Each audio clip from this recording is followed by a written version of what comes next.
Memang cantik betul ibu kota itu, tapi cantiknya cuma ada di laptop presiden. Kita nggak berpikir tentang Indonesia yang penuh dengan beton. Begitu ibu kota didirikan, itu setiap hari mungkin 100 private jet akan mendarat di Kalimantan. Untuk apa? Untuk KKN, untuk korupsi. Saya menghormati Pak Presiden sebagai kepala keluarga. Dia baik sebagai kepala keluarga, tapi buruk sebagai kepala negara. Feodalisme itu membuat kita menganggap bahwa kritik itu menjadi tidak sopan kalau diucapkan pada pejabat gitu. Rocky Gerung.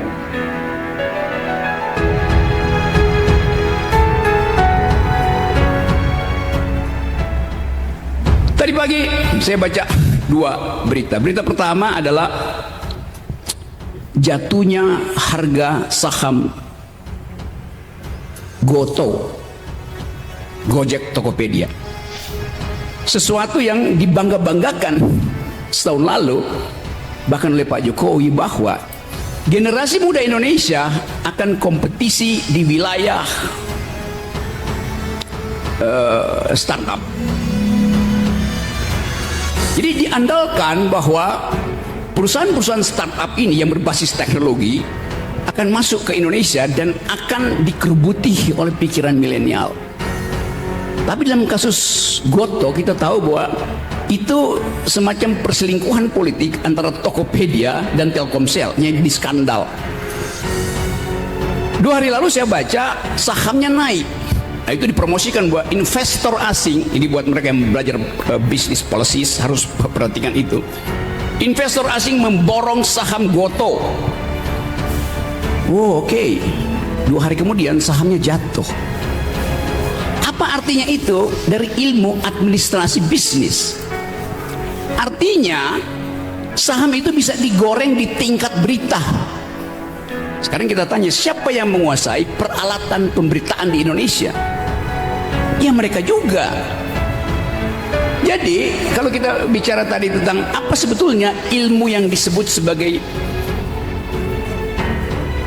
business policy, yaitu menghubungkan antara market rationality dan spekulasi-spekulasi para short termis. Short termis itu pemain kapital yang hanya ingin dapat gain, ambil untung lalu kabur tuh.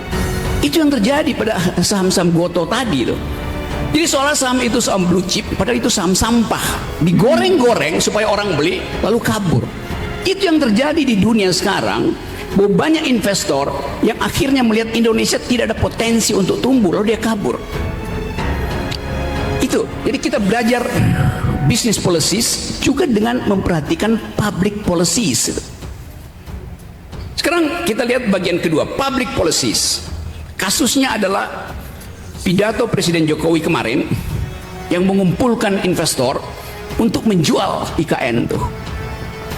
Itu public policy itu. Tapi saya selalu kasih negative point of view di situ. Bahwa investor asing dulu menganggap Indonesia lukratif sebagai lahan investasi.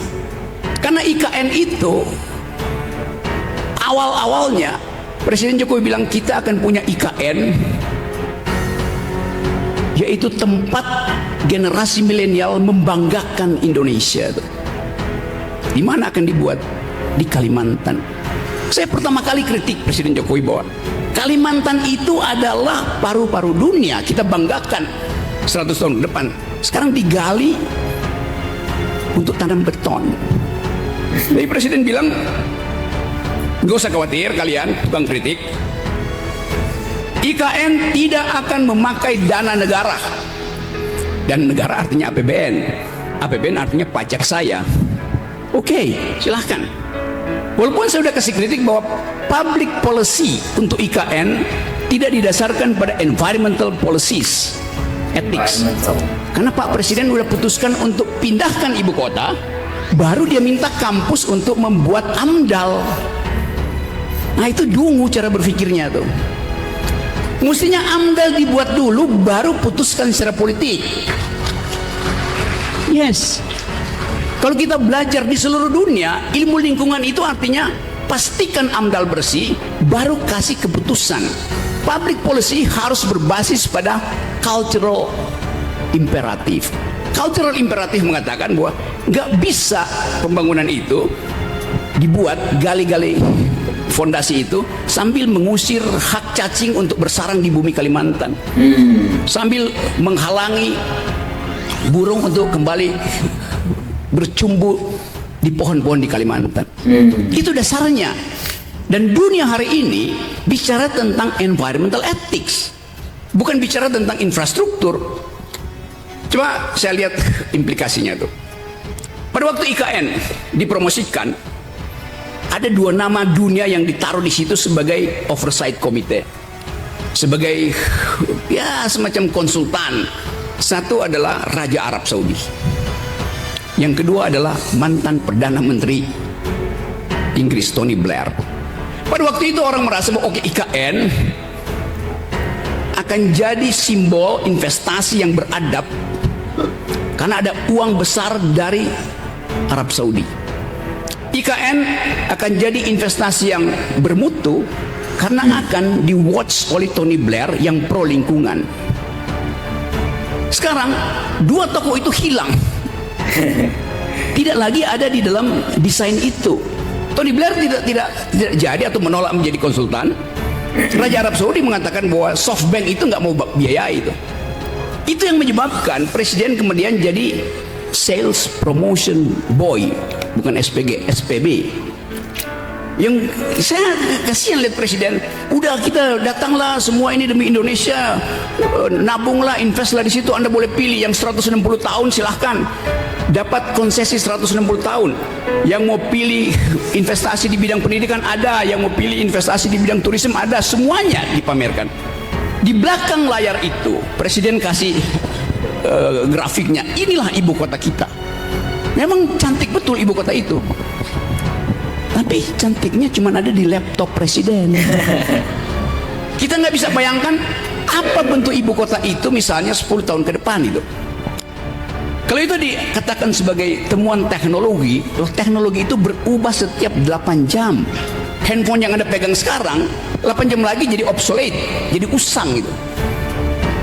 Jadi kalau dibilang demi milenial berpikir, ngapain saya berkantor di IKN? Milenial berkantor di hub, berkantor di cloud. Coba saya tunjukkan kontrasnya. Saya kasih kritik yang tajam aja. Sebulan lalu ada berita, Anda bisa lihat di YouTube. Seorang perempuan Indonesia, arsitek yang belajar di Amerika, dia warga negara Indonesia yang pergi ke luar negeri dulu karena kerusuhan 98. Dia sekarang jadi pembicara utama di semua seminar dunia yang bertema pembangunan pemukiman ruang angkasa. Dia kasih kuliah di Harvard, dia ngomong di Stanford, dia diundang oleh Elon Musk. Tugas dia adalah merancang pemukiman di Mars. Ini perempuan warga negara Indonesia. Sementara presiden dia masih menggali-gali beton di Kalimantan. Coba bayangkan jarak intelektualnya, jarak digitalnya jauh sekali.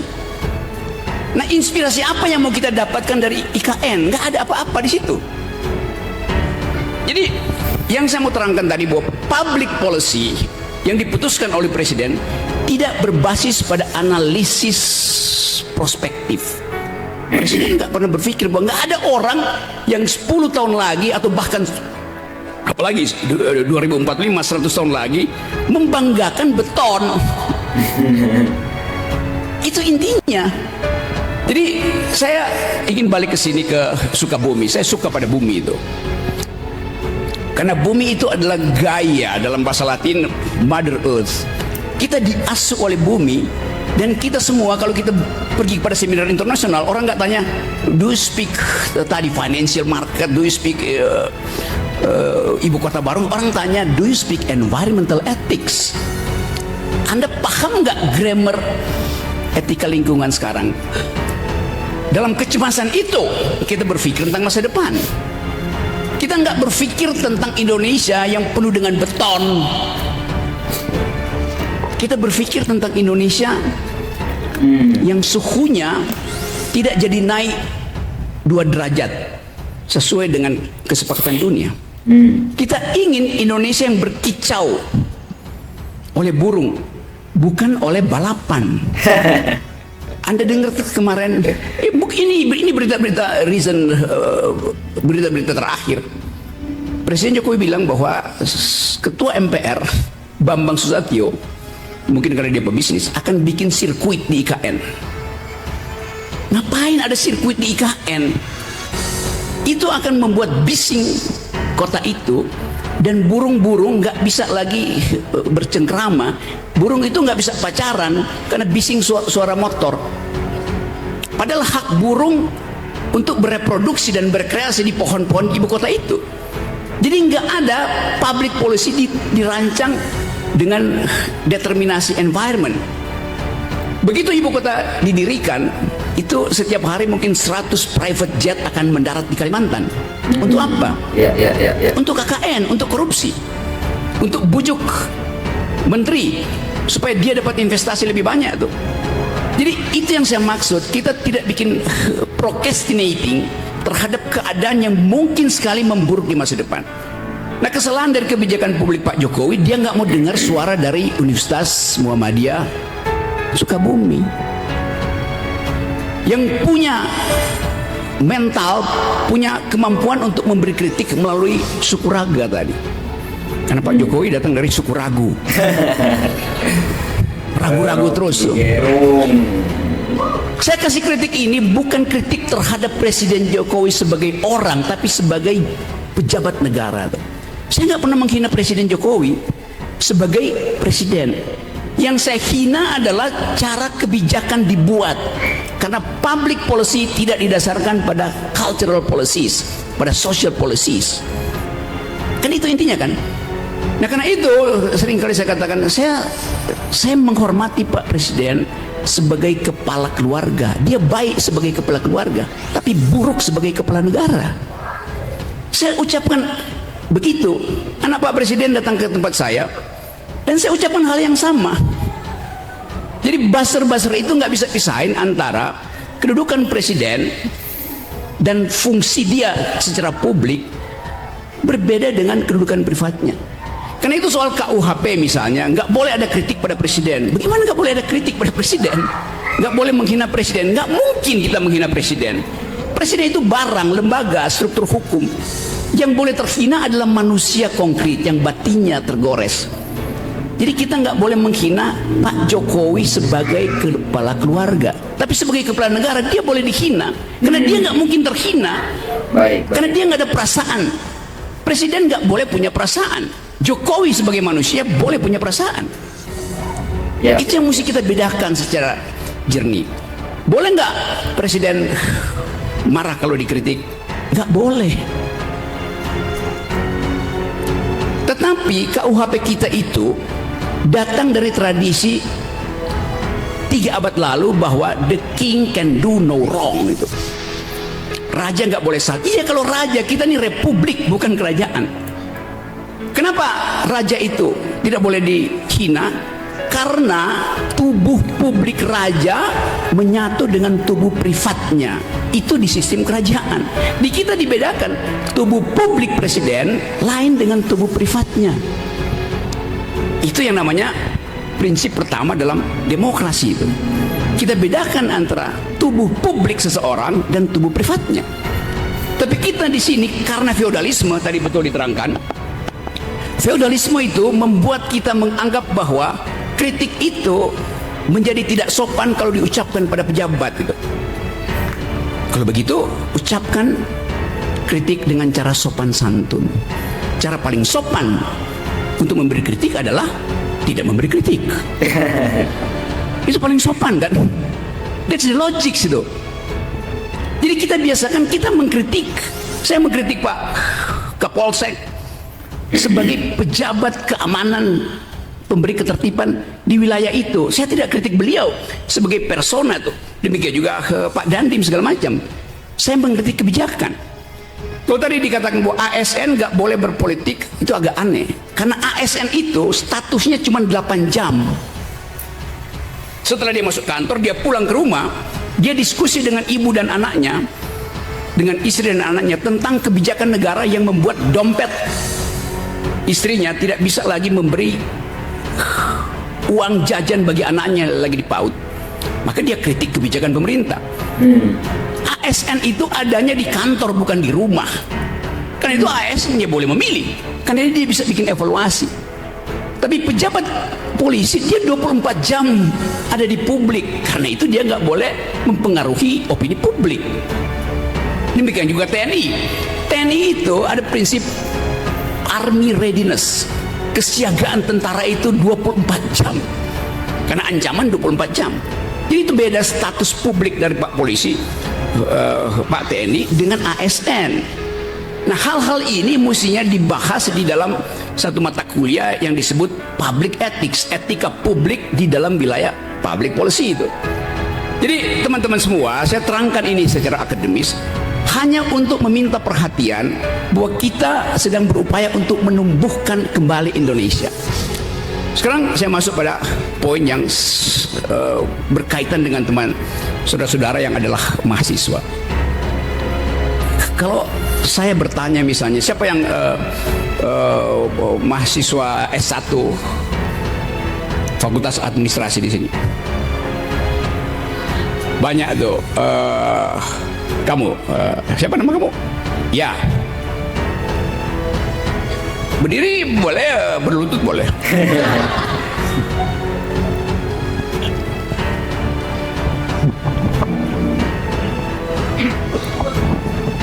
Assalamualaikum warahmatullahi wabarakatuh. Sebelumnya perkenalkan, nama saya Utami Kaulan Sakila dari program studi administrasi bisnis. Oke.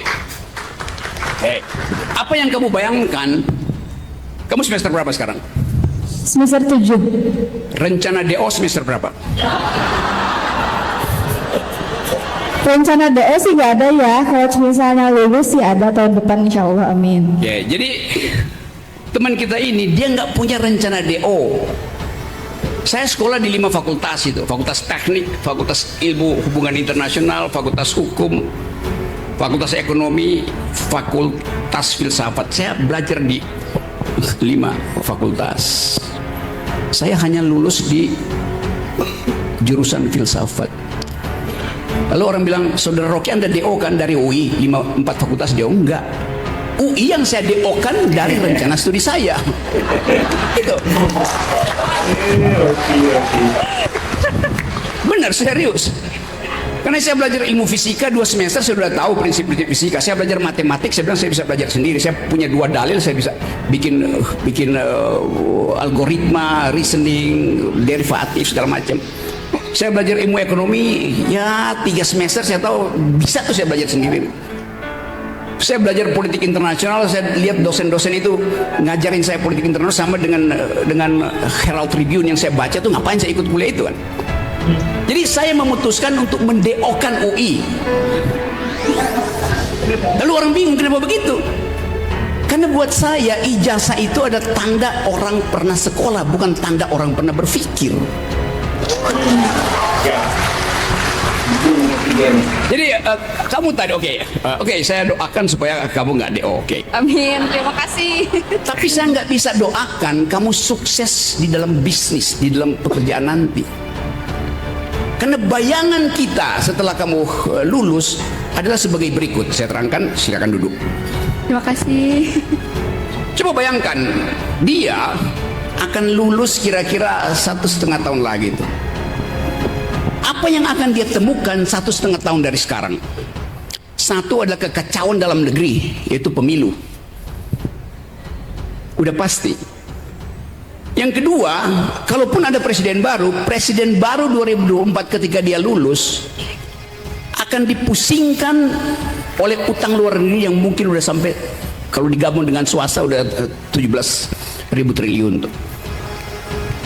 Bayarnya itu tadi saya lihat di situ. Biaya untuk belajar di fakultas di S2 Universitas Muhammadiyah ini itu berapa tadi? Semester 1 14 juta, semester 2 sampai 4 5 juta. Jadi 2 3 4 15 juta juga, 30 juta. untuk jadi sarjana tuh 30 juta. Sedikit sekali itu. 30 juta itu kalau dikurs dalam dolar $2.000 cuman. Karena dolar sekarang udah 16.000. Ntar lagi naik 17.000 tuh. Sedikit sekali. Sementara data yang diterangkan oleh Sri Mulyani, ini Sri Mulyani yang bilang, setiap bayi yang lahir hari ini dia akan dibebani hutang luar negeri 30-40 juta. Jadi Anda bayangkan, begitu Anda lulus, Anda mesti bayar 40 juta pada negeri. Anda udah defisit 10 juta. Saya nggak nakut-nakutin. Lalu kita berpikir, bisnis apa yang akan berada di 2024? Startup di seluruh dunia itu downgrade. Di seluruh dunia perusahaan startup itu berhenti itu. Karena ada kesulitan ekonomi. Kalau kita lihat misalnya, mungkin 2 hari ini Bank Indonesia terpaksa ikuti logika dari Federal Reserve, dari Bank Amerika, dari Central Bank Amerika, itu naikkan suku bunga. Amerika masih akan naikkan suku bunga karena inflasi di Amerika belum terkendali itu. Jadi dolar akan dipanggil pulang oleh Joe Biden. Dolar akan balik, akan mudik ke Amerika. Indonesia terpaksa mesti lakukan hal yang sama, yaitu naikkan suku bunga. Konsekuensinya apa tuh? Sektor real mati. Karena duit nggak beredar, likuiditas tidak ada tuh. Artinya UMKM nggak akan dapat modal kalau dia mau pinjam, suku bunganya tinggi, sementara pembelinya nggak ada tuh. Jadi kesulitan itu akan sampai juga ke Sukabumi. Kesulitan di Amerika karena hubungan financial market akan berimbas ke kita. Dan itu artinya ada kesulitan besar yang bahkan diakui sendiri oleh Pak Jokowi, bahwa Indonesia akan ada dalam kegelapan itu. Jadi kita justru tadi Pak Wali bilang Indonesia baik-baik aja, saya senyum karena nggak baik-baik aja. Di depan kita ada badai, sementara tukar tambah politik belum terjadi. Jadi sebetulnya saya mau terangkan ini bukan saya nggak mungkin bilang kalian optimis aja, enggak, kalian pesimis supaya ada persiapan mental. Tapi ada orang yang optimis tapi irasional, saya pesimis tapi rasional tuh. Karena bikin kalkulasi tuh. Nah, fungsi-fungsi itu ada di dalam parameter perkuliahan. Kita mau ukur Indonesia ini ke depan bakal sukses apa enggak? Ya kalau dengar ucapan Pak Jokowi pas Indonesia bakal sukses. Tapi kita membayangkan bahwa kecemasan Pak Jokowi terlihat dari beberapa kali dia meminta supaya rakyat bersiap-siap untuk menghadapi badai, meminta supaya IKN dilanjutkan, meminta supaya jalan tol diteruskan segala macam. Tetapi investasi nggak akan masuk karena dolarnya dipanggil pulang itu. Dan harga uang itu akan tinggi sekali bunganya. Jadi teman-teman tadi itu bukan saya takut-takuti ya, saya terangkan deskripsi dari keadaan ekonomi. Apakah dunia mengalami hal yang sama, tapi hanya soal kebijakan publiknya yang bisa dia atur sedikit-sedikit tuh. Di kita impact itu bukan sekedar ekonomi, tapi persahabatan sosial yang retak. Ya, intoleransi yang ada di mana-mana. Anies Baswedan baru turun dari DKI, diganti oleh orang yang diinginkan oleh presiden. Publik Jakarta bertanya, apa yang akan dilakukan oleh gubernur dalam keadaan dia tidak punya legitimasi? Kan sebentar lagi Pak Polisi dan Pak Dandim akan dapat demo besar-besaran dari masyarakat buruh, intelektual yang menganggap bahwa penunjukan pemimpin di daerah yang ada 370 pemimpin daerah itu tidak demokratis karena ditunjuk oleh presiden melalui Menteri Dalam Negeri. Boleh nggak ditunjuk? Boleh. Kalau darurat, boleh nggak darurat sampai 2,5 tahun? Nggak ada darurat 2,5 tahun. Jadi setengah dari tahun pemilu, pemimpin-pemimpin kita itu ditunjuk oleh presiden, tidak dipilih oleh rakyat. Itu yang kita sebut sebagai tidak demokratis. Jadi bagaimana kita minta pertanggungjawaban dari pemimpin yang tidak kita pilih? Itu soalnya tuh. Nah, kemasukakalan ini yang ingin saya terangkan sebagai metode berpikir di kampus.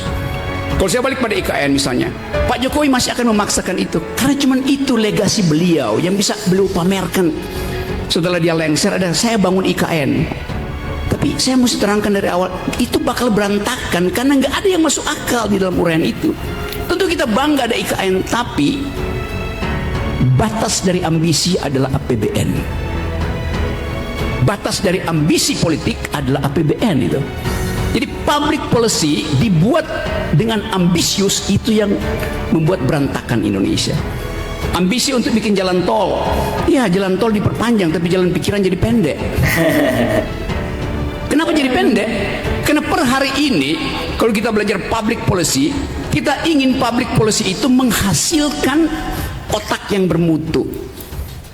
Faktanya hari ini stunting, mereka yang kekurangan gizi hampir 2 digit Indonesia. Jadi anak-anak kita yang hari ini kekurangan gizi, 10 tahun lagi otaknya akan menciut 25% karena nggak ada nutrisi.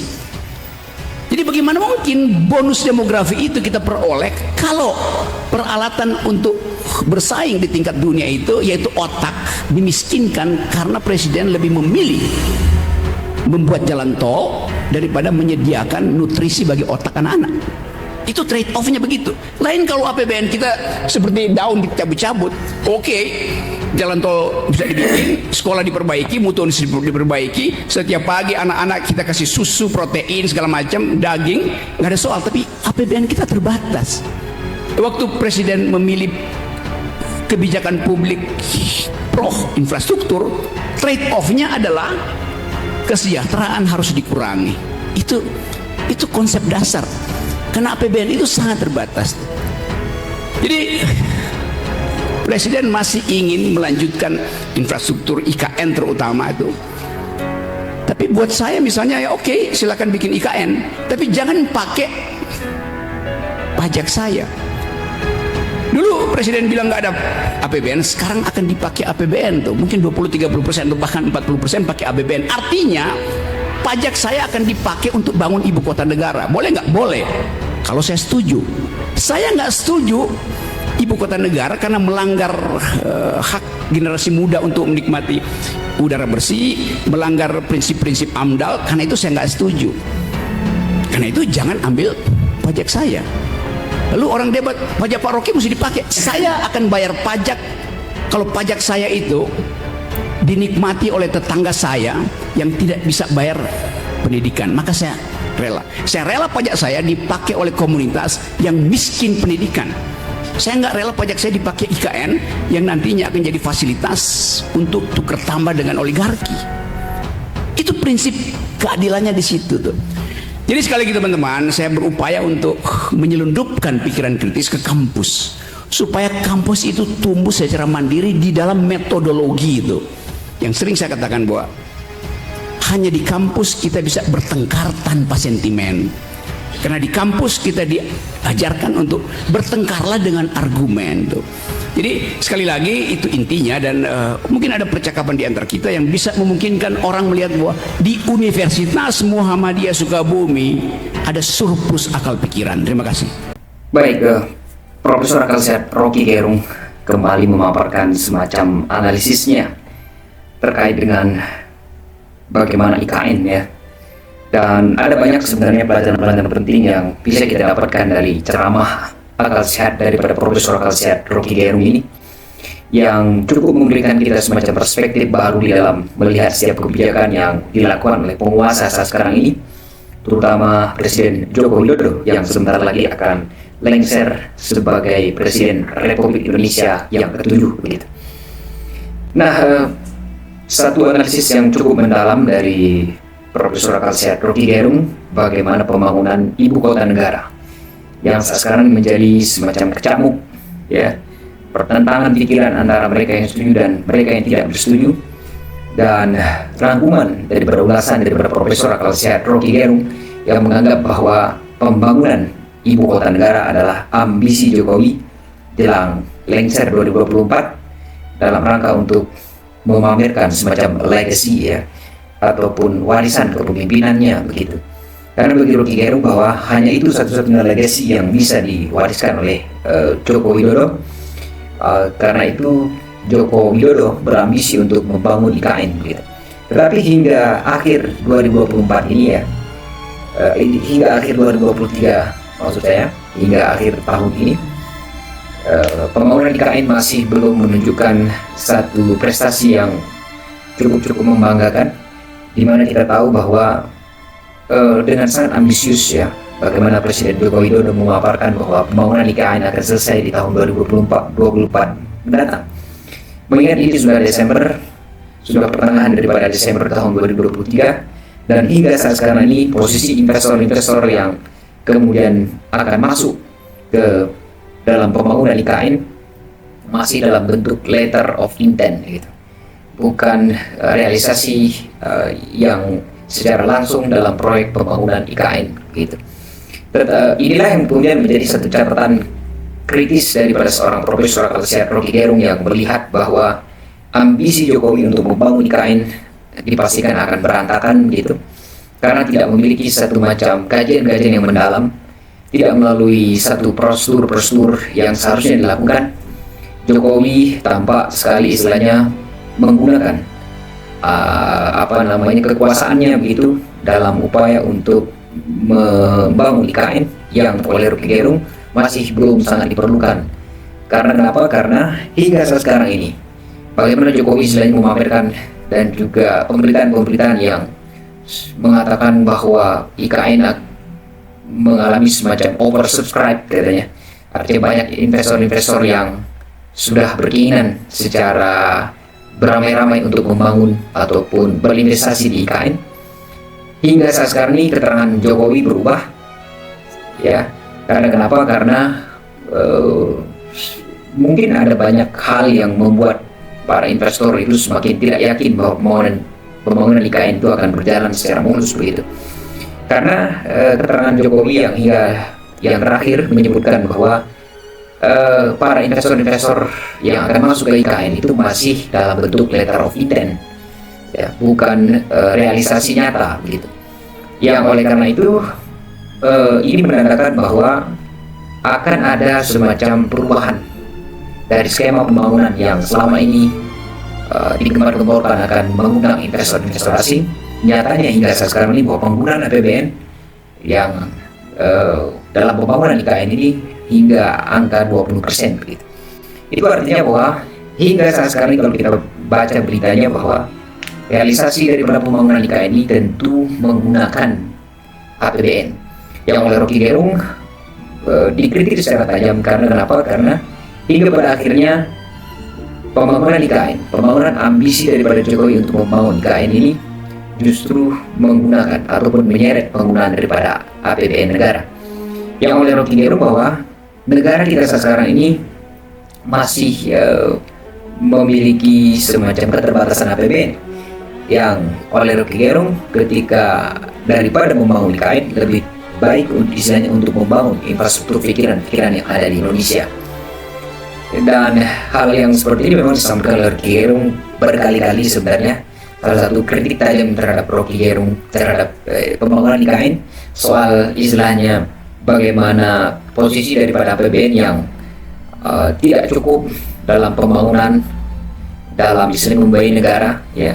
Hingga hari ini memang terdapat utang luar negeri Indonesia yang harus kembali dilakukan oleh Indonesia dalam rangka untuk istilahnya menjalankan ataupun membiayai negara yang dianggap masih defisit dalam hal pendapatan.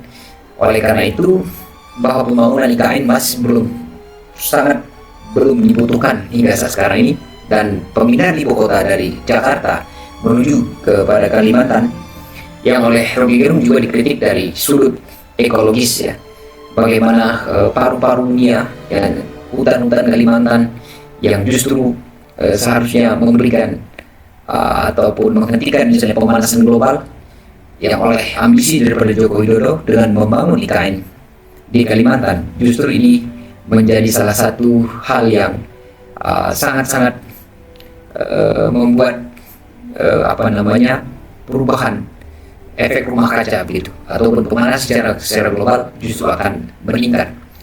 Selain itu juga misalnya bagaimana Rocky Gerung melihat bahwa pembangunan IKN ini juga tidak berdasarkan kepada satu kajian-kajian ekologis ya, di mana kajian-kajian AMDAL dampak-dampak lingkungan yang nantinya akan dihasilkan daripada pembangunan IKN justru akan membuat semacam persoalan baru di kemudian hari begitu.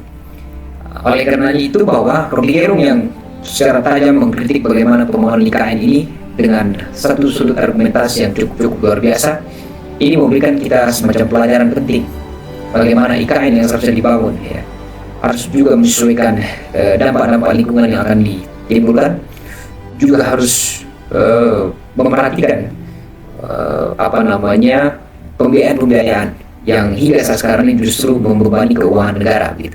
Jadi segala macam sikap-sikap Jokowi yang tampak mengobral gitu para investor ya, mengobral IKN ke panggung-panggung internasional, justru hingga saat sekarang ini masih belum terrealisasi dengan sempurna.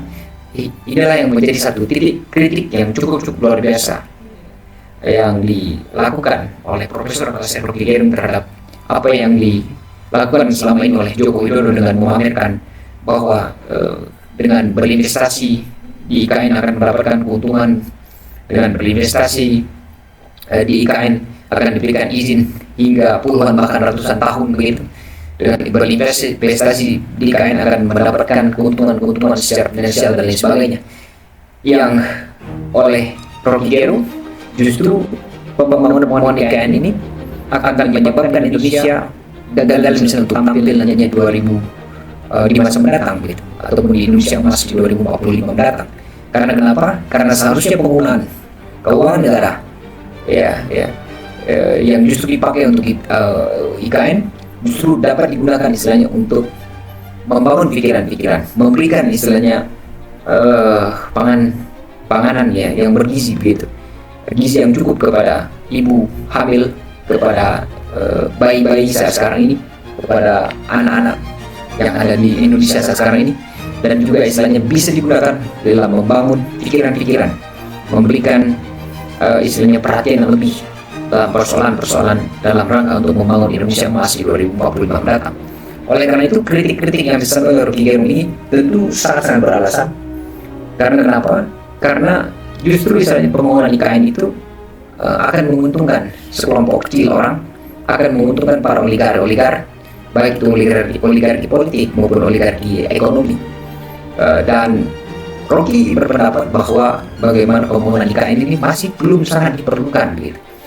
Karena dengan berbagai macam argumentasi, alasan-alasan baik secara finansial, baik juga secara kajian-kajian lingkungan ya, yang berhubungan dengan dunia ekologis begitu ya, dan juga bagaimana kehidupan hewan yang ada di hutan-hutan Kalimantan yang sebentar lagi akan terganggu. Karena kenapa? Karena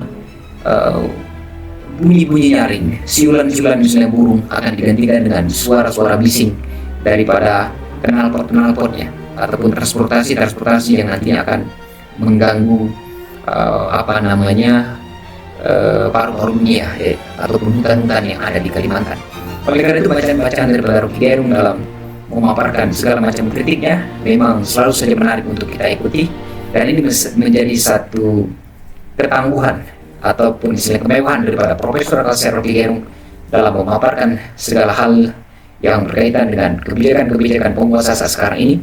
Karena lagi-lagi bahwa Rocky Gerung merupakan salah satu oposan otentik yang selalu saja istilahnya menyaringkan ataupun menyuarakan kritik terhadap kebijakan penguasa saat sekarang ini, dan secara konsisten ya.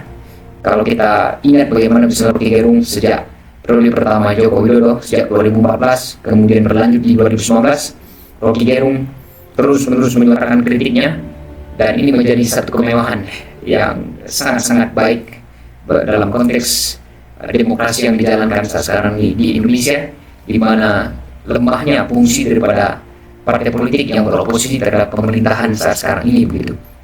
Dan dengan kehadiran Profesor Akal Sehat Rocky Gerung ini menjadi semacam sungguh begitu semacam perspektif baru dalam melihat setiap kebijakan-kebijakan yang diambil oleh pemerintahan Jokowi saat sekarang ini. Dan kita juga berharap bahwa lahirlah sosok-sosok seperti Profesor Akal Sehat Rocky Gerung yang kemudian menyuarakan suara-suara yang tidak terdengar, yang itu dialami oleh seluruh anak bangsa saat sekarang ini. Dimana kalau kita perhatikan banyak sekali persoalan-persoalan kebangsaan, banyak sekali para pelaku-pelaku UMKM, ekonomi yang lesu dan lain sebagainya, dan penggunaan keuangan negara yang secara ugal-ugalan yang ditampilkan oleh pemerintahan saat sekarang ini, terutama dalam kaitannya dengan pembangunan IKN yang masih belum diperlukan sebenarnya. Oleh karena itu, Rocky Gerung justru tampil memberikan semacam catatan kritisnya bahwa membangun pikiran jauh lebih penting daripada membangun beton-beton, terutama dalam kaitannya dengan pembangunan IKN.